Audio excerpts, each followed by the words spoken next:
Alhamdulillah nahmaduhu wa nasta'inu wa nastahdihi wa natubu ilaihi wa na'udzu bihi min shururi anfusina wa sayyiati a'malina. Man yahdihillahu fala mudilla lahu wa man yudlilhu fala hadiya lahu. Asyhadu an la ilaha illallah wahdahu la syarika lahu wa asyhadu anna Muhammadan abduhu wa rasuluh. Allahumma shalli wa sallim ala nabiyyina Muhammadin wa ala alihi wa sahbihi wa man ittada bihudahu ila yaumiddin. Allahumma inna nas'aluka ilman nafi'an wa rizqan thayyiban wa 'amalan mutaqabbalan wa a'udzu bika min 'ilmin la yanfa' wa min qalbin la yakhsha' wa min da'watin la yustajabu laha. Allahumma a'inna ala dzikrika wa syukrika wa husni ibadatik. Allahumma sahhil umurana wa umurul muslimina jami'an min kulli makan wa fi kulli ahyan. Baik, ahibati fillah, a'azani Allah wa yakum jami'an, bapak-bapak dan seluruh ibu-ibu jamaah Masjid Raudhatul Fatah yang mudah-mudahan diberkahi, dirahmati, dijaga oleh Allah Subhanahu wa taala. Alhamdulillah, di kesempatan yang berbahagia ini Allah Subhanahu wa taala masih memberikan kepada kita kesempatan untuk beramal soleh dan mencari ilmu bermanfaat. Mudah-mudahan setiap amal yang kita kerjakan ini diterima oleh Allah Subhanahu wa taala, menjadi pemberat timbangan amal soleh kita dan menjadikan ini sebagai wasilah terhapusnya dosa-dosa kita semuanya. Kemudian salawat serta salam mudah-mudahan senantiasa kita haturkan kepada qudwah hasanah kita Nabi Muhammad sallallahu alaihi wasallam beserta keluarganya, para sahabatnya, dan tidak lupa juga para pengikutnya yang senantiasa setia di atas jalan sunnahnya hingga yaumul qiyamah. Ikhwati fillah, azanillah wa yakum jami'an. Kita akan melanjutkan pembahasan materi kita dari Qaidah Tajwid Kitab Asy-Syafi'i. Dan pada pertemuan sebelumnya kita di masjid ini membahas tentang masalah apa terakhir Pak? Naber. Mungkin kalimat naber ini adalah pengistilahan yang sebagian di antara kita baru mendengar atau baru tahu atau juga baru paham bahwasanya ternyata di dalam Al-Quran itu ada tata cara membaca, itu harus ada mana yang dihentak, mana yang tidak. Kemudian di antara faedahnya adalah kemarin kita sebutkan kaidah naber ini adalah kaidah yang di situ ada kepentingan menjaga apa kemarin teman? Menjaga dua poin. Pertama huruf, yang kedua makna. Yang pertama huruf, yang kedua makna. Makna dan huruf itu harus terjaga. Maksudnya apa? Huruf itu harus terjaga. Ini asli penulisannya seperti apa? Hurufnya itu masih ikut tidak? Yang kedua makna, menjaga makna. Nah, kenapa? Karena sebagian tempat kaidah kalau itu bacaan itu tidak dinaber, maknanya itu akan berubah. Kemudian yang ketiga di antara faedahnya adalah agar para qori, agar para pembaca Al-Quran atau kaum muslimin itu tidak bermudah-mudahan membaca Al-Quran dengan hentakan, agar tidak bermudah-mudahan. Kenapa? Karena banyak para qori, para pembaca Al-Quran, mereka justru malah bermudah-mudahan untuk menghentak, untuk menaberkan yang di situ bacaan secara kaidah bukan naber gitu. Permisalan, kita ambil permisalan. Ada orang membaca seperti ini. Bismillahirrahmanirrahim. Lihat. Ini dalam tanda kutip masuk enggak ini ke definisi naber? Masuk enggak ini? Masuk enggak dihentak ini? Ada penekanan enggak di situ bacaan? Iya. Tetapi apakah di situ benar sesuai dengan tempat dan waktunya? Tidak. Walaupun ini betul, ini bacaan yang dinaber gitu kan. Ini bacaan yang dinaber, tapi apakah pada tempatnya? Tidak. Alhamdulillahi Rabbil Alamin. Nah, itu contoh. Ar-Rahmanir Rahim. Ini sebenarnya masuk nggak kategori naber ini? Masuk. Ini membaca dengan dinaber gitu loh. Tapi apakah ini pada tempatnya? Tidak, bukan. Makanya Pak, Al-Imam Ibnu Jazari rahimahullah ta'ala, beliau mengatakan membaca Al-Quran itu pertama, biasakan gini Pak, bil-lutfi fin nutqi bila ta'assufi. Kata beliau seperti itu. Agar tidak gugup. Tapi ini belum pelatihan. Terkadang kan orang membaca Al-Quran itu kan ada season yang mana dia itu gugup. Gugup itu apa? Ini ayat nggak pernah dibaca. Bingung nanti, takut salah, pengen benerin depan, takut salah belakang, benerin belakang, salah depan, gitu kan. Akhirnya bingung. Namanya orang bingung, apa wae ditabrak. Iya. Kayak sampean ngendara sepeda dulu tuh loh, Pak. Pas belajar pertama kali sepeda gitu. Bingung antara rem karo iki ngendi. Wes ono galengan ya ditabrak. Nah terkadang seperti itu. Nah ini nggak boleh membaca seperti itu. Itu ara'aital ladzi yukadzibu biddin. Nah ini nggak boleh. Ini hentakan. Yang mana hentakan ini tidak sesuai dengan kaidahnya. Dan kita katakan pada pertemuan yang lalu kita sampaikan bahwasanya kaidah naber itu ada di 5 tempat, 5 kondisi. Baik. Kita perjelas. Kondisi yang pertama apa kemarin Pak? Ketika kita mendapati apa kondisi pertama? Waqaf. Waqaf itu berhenti pada huruf yang bertasydid. Nah, ketika kita menghentikan bacaan, ini yang pertama toh. Yang pertama apa kemarin? Itu apa? Berhenti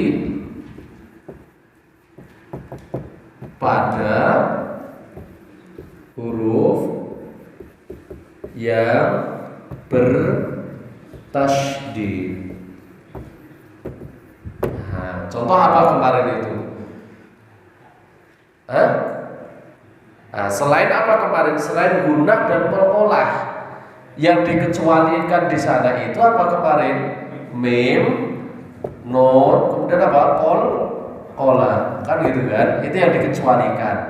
Ini yang dikecualikan. Kalau mim sama nun gunah, maka bertasydid kemudian waqaf tetap menegakkan apa? Wajib gunahnya. Wajib gunahnya. Nah, maka apa kita berikan contoh kemarin, Pak? Contoh di dalam surah Al-Baqarah. Alladzina ya'kuluna riba la yaqumuna illa kama yaqumu alladzi yatakhabbathu asyaitanu minal mas. Itu apa? Kalimat minal mas. Minal massi. Perhatikan. Di sini kita punya tugas bacaan ini. Apa tugasnya? Menyelamatkan huruf. Huruf apa? Sin. Kan aslinya tulisannya bagaimana? Minal mas. Nah, kan sinnya kan aslinya ada 2. Jangan dihilangkan 1. Maka agar tidak menghilangkan 1 ini, ada kaidah tadi apa? Dihentak. bacaannya agar kita itu menunjukkan betul, oh ini huruf itu tertulis ada 2 huruf. Maka kalau kita bacanya seperti ini, alladzina ya'kuluna riba la yaqumuna illa kama yaqumul ladzi yatakhabbathu asyaitanu minal mas. Ini tasdidnya, nabernya, ini naber atau tidak kalau membaca seperti itu? Tidak. Berarti kalau tidak naber berarti kan menghilangkan apa? Sin 1. Sinnya 1 hilang. Nah, seperti kemarin kita contohkan di dalam surah apa? Al-Qamar. Yang banyak itu kan? Nah, ini sudah kita bahas. Yang kedua apa Pak? Yang kedua? Yang kedua adalah ketika apa? Ada huruf wawu, ada huruf ya, apa? Bertasdid.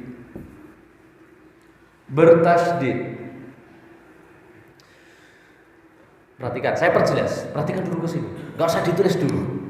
Pahami dulu. Maka ketika kita mendapati huruf wawu dan ya bertasdid, kita punya tugas lagi. Apa tugasnya tadi? Menyelamatkan huruf. 1, kedua juga menyelamatkan makna. Jangan sampai kita membaca ini hilang apa namanya? Hilang tasdidnya, hilang hurufnya 1 akan merubah makna. Atau kita maknanya jadi berubah terpalingkan atau hilang. Seperti kemarin kita kasih contoh kalimat apa Pak? Iyyaka na'budu wa iyyaka nasta'in. Iyyaka tasdid. Ya, berarti di sini asal hurufnya ya-nya itu ada berapa? Ada 2. Maka membacanya bagaimana Pak? Iyyaka na'budu. Coba bareng-bareng. Iyyaka na'budu. Nah, kenapa? Kalau ini sampai tasdidnya hilang bahaya Pak. Kalimat iyyaka tanpa tasdid itu sudah memiliki makna sendiri. Yang tadinya iyyaka pakai tasdid artinya apa? Hanya kepadamu ya Allah kami menyembah. Kalau iyyaka tanpa tasdid artinya apa kemarin? Cahaya matahari. Hanya kepada matahari kami menyembahkan, ngerti Pak? Jadi syirik. Nah, kemudian juga menyelamatkan dari kaidah hukum.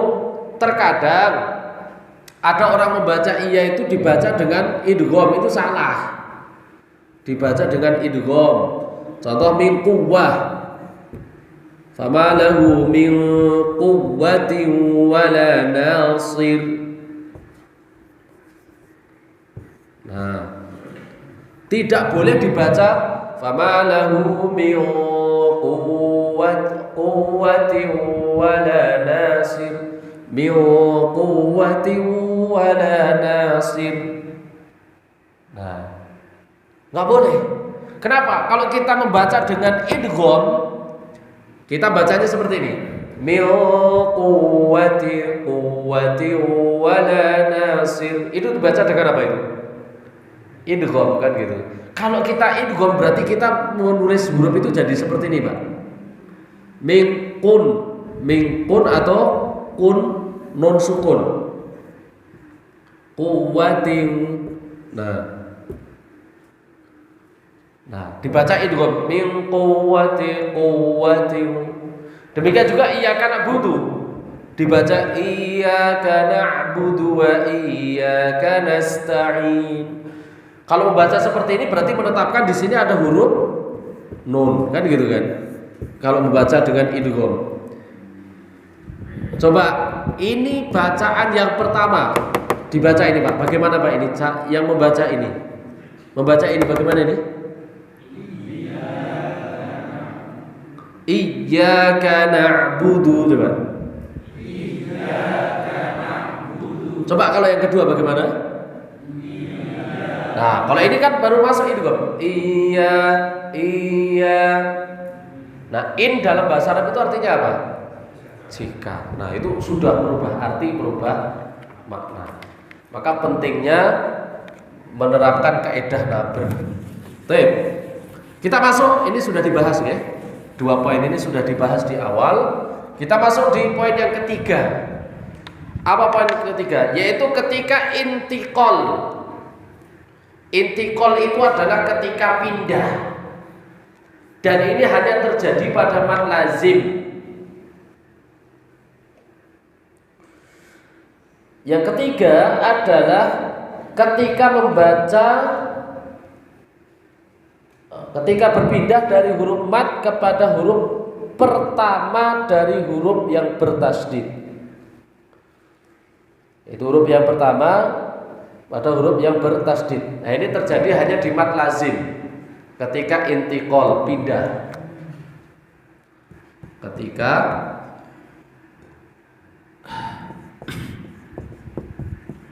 apa kalau di buku tertulis ketika intiqal dari huruf mad ke huruf yang bertasydid. Ketika berpindah dari huruf mad ke huruf yang bertasydid. Selain juga apa tadi? Mim dan nun. Nah, selain ini, contoh kalimat wa ma min dabbatin wala dhalin. Ya. Ini dua contoh. Nah, maka membaca seperti ini Pak, lihat dabbatin. Nah, cara membacanya seperti itu. Huruf yang pertama mana itu? Huruf yang pertama itu huruf ba. Kan ini huruf yang ba ini sebenarnya ba-nya ada berapa ini? Ada 2. Yaitu ada 2.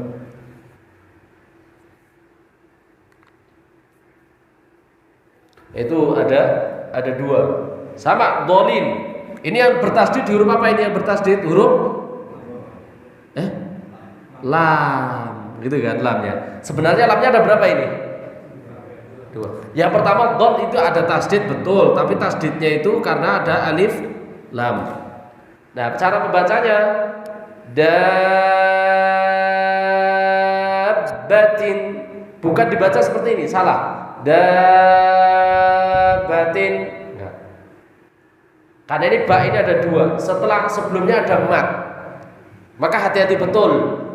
Maka ba tersebut harus diperjelas kalau ini ada 2. Maka kita baca di contoh. Lihat.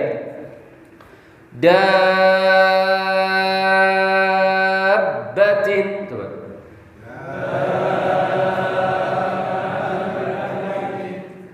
Diperjelas lagi, dihentak lagi. Ini panjangnya berapa Pak ini Pak? 6, karena mad lazim. Setiap mad lazim itu pasti 6. Baik. Panjang yang 6 harokat itu cuma mad lazim sama mad arid lis sukun. Baik. Demikian juga nih.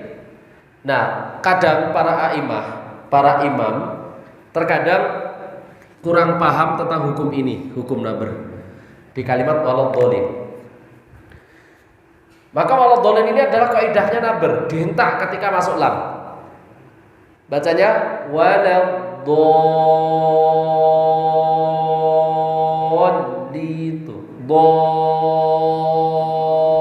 Dhaddin. Terkadang di antara kesalahannya adalah justru dibaca dengan idgham. Ini salah. Ada yang membaca seperti waladhdallin.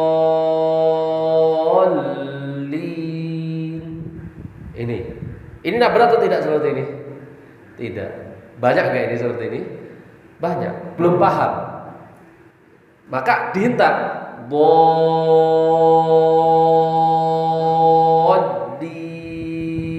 Coba. Waladhdallin.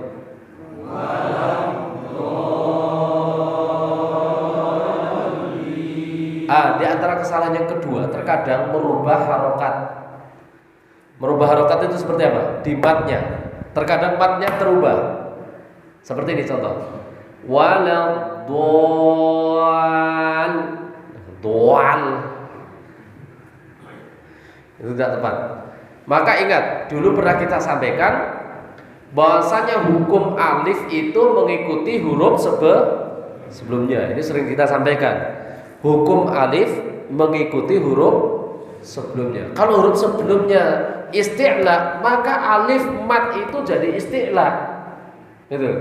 Kan ini huruf, ini kan alif, do ini. Sebelum huruf alif apa? Do. Huruf do itu isti'la kan? Istilah itu kan meninggi, tebal, kan gitu kan. Maka alifnya juga ikut tebal. Do, jangan dirubah. Do. Nah. Berbeda kalau huruf alif sebelumnya huruf istifal, maka juga istifal. Contoh ini. Ini kan ada alif. Sebelumnya huruf apa ini? Dal. Huruf dal itu istifal atau istilah? Istifal, kan gitu kan. Maka nggak boleh dibaca seperti ini. Wa ma min dabbatin, ini juga salah. Wong dia itu huruf istifal kok diistilahkan. Demikian juga di sini, ini huruf istilah jangan diistifalkan. Maka bacanya waladhdallin.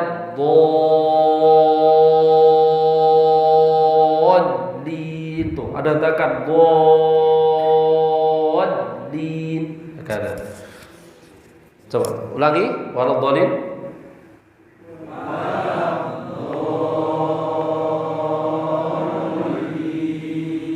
Dan contoh yang ketiga di situ, dan contoh yang lain itu banyak sebenarnya. Al-haqqah. Coba.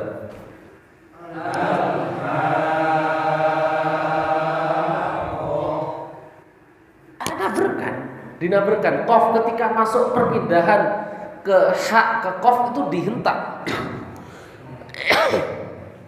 Al-haqqah.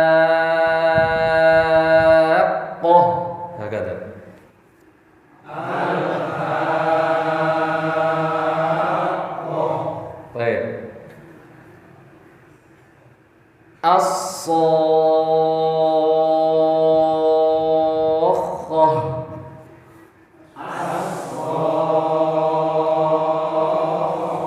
Sempurnakan loh Pak di situ Pak. 6 harokat, 6 harokat. Apa bisa ditabar itu? 6 harokat ya 6 harokat. Baik. Fa idza ja'atis sakhkhah.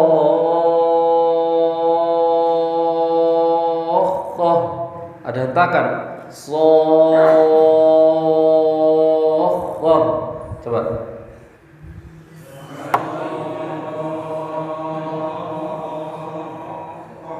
Hafal tidak dari faidaja? Baik, yes. Ulangi. As-sakhkhah.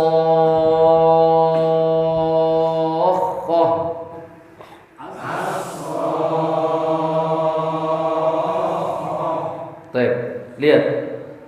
Tahadduna.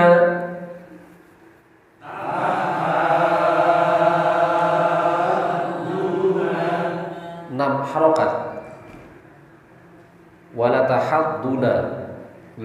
Tahadduna.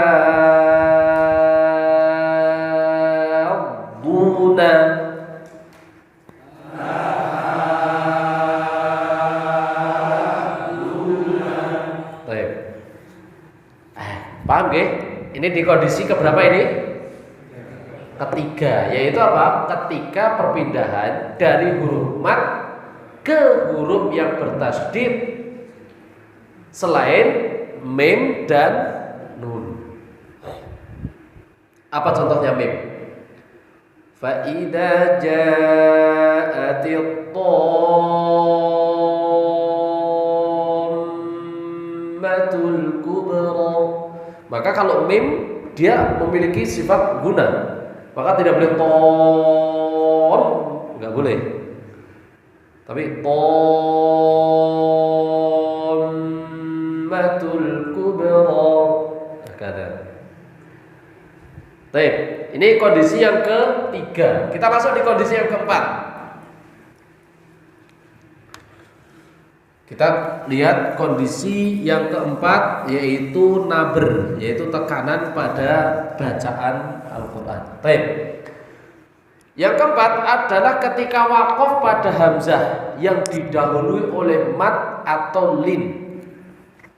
Itu apa? Waqaf pada hamzah didahului mat atau apa? Lin. Contoh, min syai'. Nah, min syai'in, berhenti. Kemudian kita pengen menghentikan di kalimat hamzah di sini. Min syai'. Nah, kemudian apa? Yasha.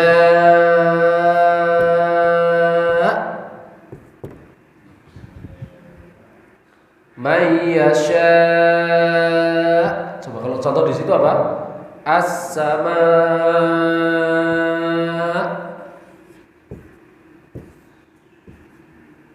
Atau su. Nah, perhatikan tersebut di contoh-contoh tersebut.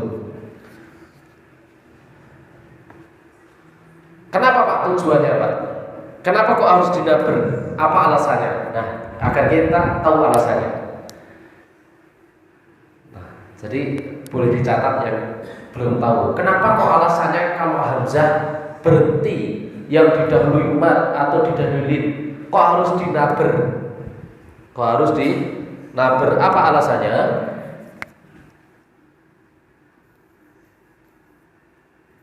Kenapa kok harus dinaber? Karena hamzah itu memiliki sifat syiddah. Nah, itu karena hamzah itu memiliki sifat syiddah. Apa syiddah itu? Kuat.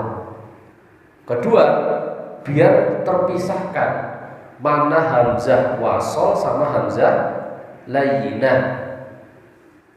Alif layyinah kalau di dalam bahasanya. Nah, karena dia memiliki sifat naber. Naber itu kuatnya kedua sisi makhraj yang bertemu. Syiddah, mana syiddah? Dia memiliki sifat apa tadi? Syiddah. Arti dari syiddah itu artinya apa? Kuatnya kedua sisi makhraj bertemu. Syiddah itu kan artinya kuat apa? Syiddah itu. Rasul mengatakan laisa syadidu bisur'ah. Orang kuat itu bukan orang yang jago gulat. Innama syadidul ladzi yamliku nafsahu 'indal ghadab. Orang yang kuat itu adalah orang yang mampu menahan marah. Berarti nek wong marah-marah aslinya wong kuat atau lemah, Pak? Jangan dikaitkan politik loh, Pak.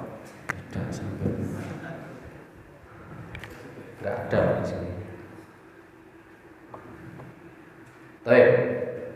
Jadi syiddah itu apa? Kedua sisi makhraj bertemu dengan kuat. Nah, maka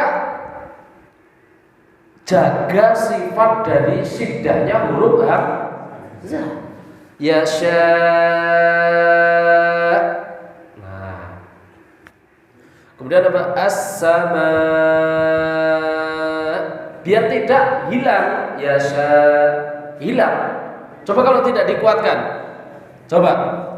Min syai'. Hilang. Kemana hamzahnya? May yasha. Hilang. Kemana? Kenapa? Enggak dikuatkan. Enggak dinaberkan. Coba ini kalau tidak dinaberkan. As-sama. Ini hamzahnya kemana ini? Hilang. Maka as-sama. Baik, kita baca contoh di sini. Min syai'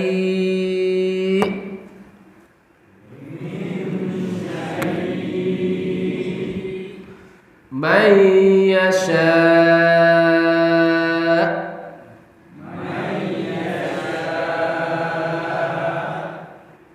as-sama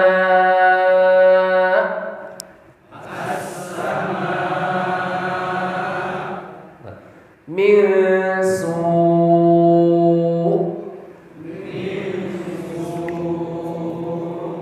Nah, tujuannya apa tadi Pak? Faedahnya tujuannya apa tadi? Menjaga sifat syiddah pada hamzah. Karena hamzah itu memiliki sifat apa tadi? Syiddah. Jadi maksud sifat syiddah apa tadi Pak? Kedua sisi makhraj itu bertemu dengan kuat. Maka dijaga kekuatan hamzah itu, jangan dilemahkan. Ini kondisi yang keempat dari kondisi naber. Jadi yang pertama berhenti pada huruf yang bertasydid selain mim dan nun dan qalqalah. Yang kedua, ketika kita mendapati wawu dan ya bertasydid. Ketiga, ketika intiqal berpindah dari huruf mat ke huruf yang bertasydid. Yang keempat adalah waqaf pada hamzah didahului oleh mat atau lin. Yang terakhir kita bahas sekalian yang terakhir.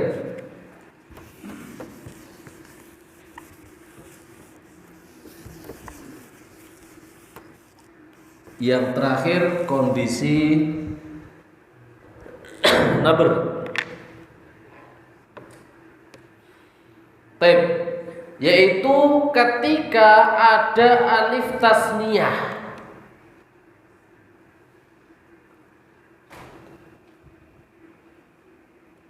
Alif tasniyah itu kata ganti untuk menunjukkan pelakunya dua. Saya ulangi. Saya tulis dulu ya, alif tasniyah. Yaitu pada alif tasniyah yaitu alif apa? Tas niyah bertemu dengan hamzah wasol gitu ya. Bertemu dengan hamzah wasol.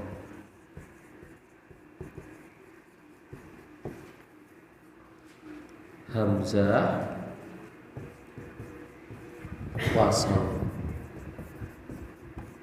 Nah, ini penting Pak. Saya ulangi lagi, alif tasniyah itu adalah alif yang digunakan apa tadi fungsi alif tasniyah tadi? Alif yang menunjukkan pelakunya itu berapa? Dua. Jangan ditulis dulu. Yang belum jelas biar tak perjelas. Contoh gini Pak. Dahaba. Apa artinya dahaba Pak? Lungo, plesir. Tapi dahaba ini kalau kita tulis dahaban tok kayak gini, ini hakikatnya pertama, ini sing pelakune sapa Pak? Berapa orang ini? Satu toh. Kan nggak mungkin dahaba Muhammadun wa Aliyun, kan nggak mungkin toh. Dahaba pasti Muhammadun satu. Nah kalau kita pengen mengatakan dahaba Muhammadun wa Musa, kita nulisnya bagaimana Pak? Bacanya bagaimana? Ngomongnya bagaimana? Dahaba, kan gitu kan? Dahaba. Nah alif ini disebut alif apa tadi? Tasniyah. Untuk menunjukkan apa tadi? Sing plesir ki wong loro, siji Muhammad, loro Musa. Nah, nek pelakune cuma satu dikasih alif tasniyah atau tidak? Tidak. Kenapa? Siji. Nah, selain dahaba apa contohnya? Nek orang belajar bahasa Arab itu contoh itu nggak keluar dari dahaba dan doroba. Iya. Coba sampai belajar bahasa Arab dimanapun itu kan. Contoh paling unggul 3. Urutan pertama dahaba, kedua doroba, yang ketiga nasoro. Iya toh? Belajar bahasa Arab ning kulon karo ning kidul padha wae. Ning Arab ya ngono kuwi. Doroba aliyun kalban. Mesti kayak gitu. Doroba artinya apa Pak? Doroba memukul kan itu. Tapi ini pelakunya berapa ini? Satu. Doroba Ahmadu. Nah, kalau kita pengen ngomong yang mukul itu adalah Ahmad dan Muhammad, berarti apa? Bacanya bagaimana? Doroba Ahmad wa Muhammad. Siapa yang dipukul? Aliyan. Ahmad dan Muhammad memukul Ali. Keroyokan. Nah, maka ini Pak, perhatikan. Alif ini disebut apa tadi? Alif tasniyah. Untuk menunjukkan apa tadi? Pelakunya itu dua. Nah, setelah paham sampai sini alif tasniyah, pelakunya dua. Oke. Nah, maka kalau pelakunya ada alif tasniyah, pelakunya dua, bertemu dengan hamzah wasol di dalam bacaan Al-Quran, itu harus dibaca dengan apa tadi? Nah, bercontoh. Kita perhatikan. Falamma daqa asy-syajarata. Kita bahas ini dulu. Falamma daqa asy-syajarata. Ini terdapat di dalam surah Al-A'raf. Di satu lembar awal yang pertama sebelah kiri, paling bawah. Oh, ngerti kabeh. Perhatikan Pak. Yang jadi masalah di sini apa? Daqo. Daqo itu artinya apa? Daqo itu Pak. Daqo itu artinya mencicipi. Daqo artinya apa? Mencicipi. Makan. Tapi kalau makan kan akala, tapi kalau bahasa Arab daqo itu artinya ya mencicip lah gitu kan. Nyicip. Nah, perhatikan ayat tersebut kan mengisahkan tentang Nabi Adam. Iya Pak. Nabi Adam daqo as-syajarata. Syajarata itu artinya apa Pak? Pohon. Buah itu loh, buah yang dilarang. Buah apa namanya itu Pak? Salah juga. Buah kuldi itu buah apa? Jambu, pelem, mente. Tidak ada Pak. Nah ini diantara, mohon maaf, keluar dari bab ini. Di antara persepsi yang salah di masyarakat adalah satu, meyakini nama buah khuldi itu salah. Karena khuldi itu adalah arti sendiri. Khuldi atau khuldun itu kekal. Khuldun itu artinya kekal. Contoh lagi Ratu Saba. Ratu Saba dikatakan siapa? Bilqis. Maka itu juga kurang tepat. Tidak ada nas yang sharih menyatakan Ratu Saba itu Bilqis. Tidak ada. Maka siapa jenenge saat? Ya mbuh. Katakan aja ratu apa? Saba. Mbuh kuwi painem, mbuh kuwi kita nggak tahu. Ya pokoknya jangan dikatakan Bilqis, enggak. Itu enggak ada. Termasuk pohon khuldi. Khuldi itu pohon apa? Apa kok itu cipluan? Ya nggak tahu. Baik, daqo kalau pelakunya satu apa Pak? Ya daqo, gitu kan? Daqo. Kalau daqo yang pertama, yang ini, yang bawah ini pelakunya harus satu toh. Yang pelakunya dua mana Pak? Ada apa Pak? Yang atas atau bawah? Atas. Nah, di atas pelakunya dua, yang di bawah pelakunya satu. Makanya kan yang dikeluarkan dari surga itu siapa Pak? Nabi Adam dan istrinya atau Hawa toh? Kalau kita pakai baca yang di bawah, falamma daqas syajarata.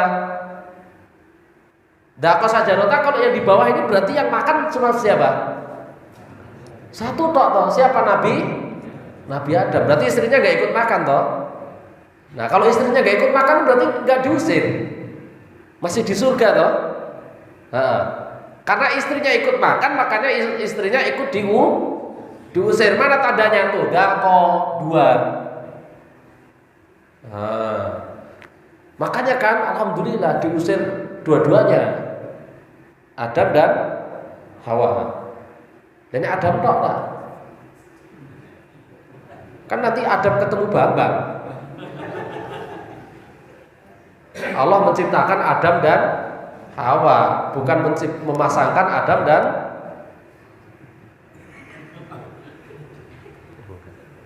canda. Baik. Maka ini disebut apa ini Pak tadi namanya? Alif tasniyah. Cara membaca alif tasniyah ketemu hamzah apa tadi? Wasol. Ini hamzah wasol kan gitu kan? Bacanya bagaimana tadi di naber? Ada hentakan. Bagaimana cara bacanya? Falamma daqash syajarata daqash. Coba kita baca. Falamma daqash syajarata.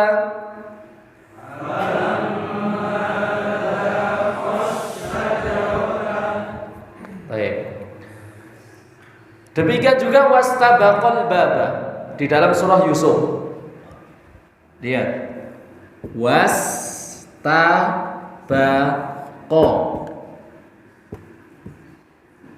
al-baba. Apa artinya wastabaqal baba itu, Pak? Lomba-lomba menuju pintu. Siapa yang dimaksud itu? Nabi Yusuf dan istrinya Fir'aun. Dinamakan siapa lagi? Itu sembuh. Terkadang terinspirasi seperti itu kaum muslimin menamakan anaknya kayak gitu. Namanya Bilqis. Padahal di kisah itu Ratu Saba itu muslim atau kafirah? Kafir, Pak. Tapi masuk Islam setelahnya. Nah, ini kalau pelakunya satu, nulisnya bagaimana? Wastabaqo al-bab. Maka harus dibedakan, Pak, karena ini ada alif tasniyah. Kalau kita itu ada alif tasniyah, membacanya kok nggak ada alif tasniyah, artinya berubah nggak, Pak? Berubah atau tidak? Kita baca ini nih, falamma daqash syajarata, tapi nggak dinaber, artinya berubah atau tidak? Berubah. Kenapa kok berubah? Berarti kita bacanya dengan cara seperti ini gitu loh, Pak. Berarti yang makan kalau kita membaca ayat ini tidak dinaber, berarti kita menggunakan cara yang kedua. Padahal yang cara yang kedua menetapkan pelakunya siapa yang makan ini? Satu. Kan terjadi tadi Adam dan Bambang. Jangan tersinggung ya. Allah menciptakan Adam dipasangkan dengan Hawa. Makanya ini jangan dibaca dengan satu. Demikian juga ini Nabi Yusuf dan istrinya Fir'aun itu lomba-lomba pengen cepat menuju ke pintu gitu loh, gebrak pintu. Nah itu dua-duanya pengen ini seret-seretan atau satu orang? Dua. Kenapa dua? Karena ada alif apa tadi? Tasniyah. Demikian di dalam surah An-Naml untuk mengakhiri. Allah Subhanahu wa taala berfirman, "Wa laqad ataina Dawuda wa Sulaimana ilma wa qala alhamdulillah." Tuh. Qala, perhatikan Pak. Qala alhamdulillah. Qala. Lihat, alhamdulillah. Qala ini apa artinya qala, Pak? Qala itu artinya qala berkata. Alhamdulillah. Apa alhamdulillah itu? Dia bersyukur kepada Allah gitu kan. Kan ayatnya berbunyi seperti ini, Pak. Walaqad ataina Dawuda wa Sulaimana ilma wa qala alhamdulillah. Yang diberikan ilmu tadi siapa tadi? Dawud dan Sulaiman.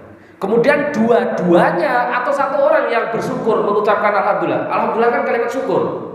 Yang mengucapkan alhamdulillah satu atau dua?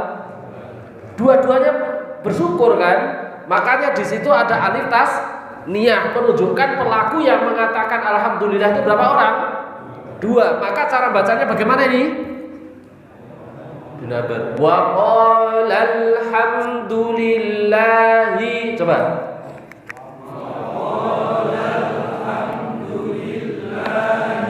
Ulangi. Wa qala alhamdulillahi.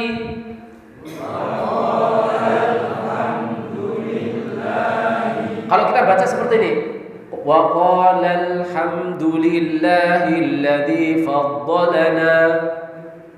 Ini dinaber atau tidak ini? Tidak. Berarti kalau tidak dinaber yang bersyukur berapa?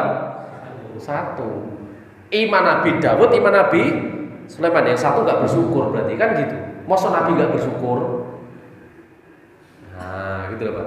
Maka ini sebagai penjagaan terhadap makna. Nah itu intinya tentang masalah bab naber, dan kita akhiri. Paham ya Pak? Arti naber itu apa tadi? Adanya hentakan di dalam bacaan, dan ada 5 kaidah di dalam naber itu. Sampai di sini al-afu minkum, mohon maaf sebanyak-banyaknya, sebesar-besarnya kalau ada kesalahan ucap, salah kata, salah permisalan. Wallahu ta'ala alam bisawab. Subhanakallahumma rabbana wa bihamdika asyhadu an la ilaha illa anta astaghfiruka wa atubu ilaik. Assalamualaikum warahmatullahi wabarakatuh.